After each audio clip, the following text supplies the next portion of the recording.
quick question. So tell me, what was your or who was your greatest influence? Well, initially, my greatest influence is family. And when I say family, I have to say my mother and my father. My father was a longshoreman, and when he would take off, he wasn't making money, but he would take off to take us places and expose us to things and constantly tell us, what a man is supposed to do, certain things you're supposed to act, certain way you're supposed to present yourself. And then my mother, who always influenced me, she was the one who was with the education.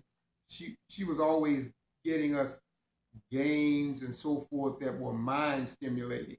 And again, she would always say, "Well, learn to do this because your wife's going to love you for it." And then my great grandfather, my maternal great grandfather, Mr. Samuel Alexander Prince, who was an educated man in the 1800s. He died when he was 91 in 1964. But he was a red man, could read, and he was the president of the superintendent of the Sunday school for 50 something years. And they say he only missed one Sunday during his tenure there. So that type of thing showing dedication and service. And then the next, other than my family, would be my elementary school principal, Mr. Thomas H. Warren, who I didn't know at the time as an elementary kid that he was an Omega man.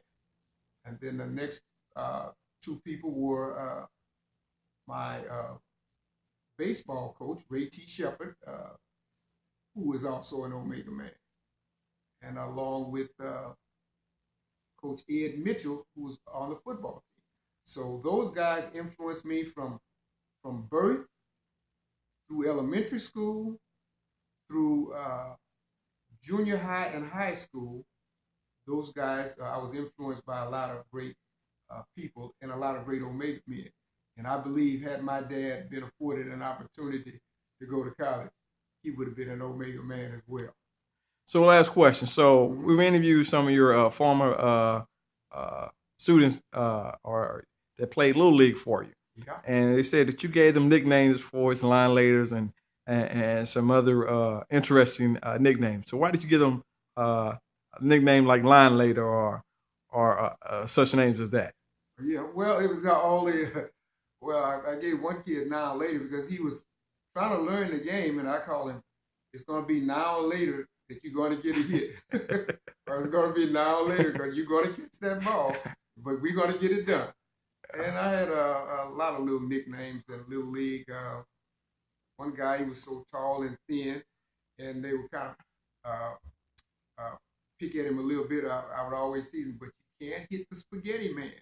So we would call him Spaghetti Man because he'd be so tall and falling off the mound. And the nicknames that I gave the kids in passing, they kept the nickname. They wanted the nickname. It wasn't like a nickname of ridicule.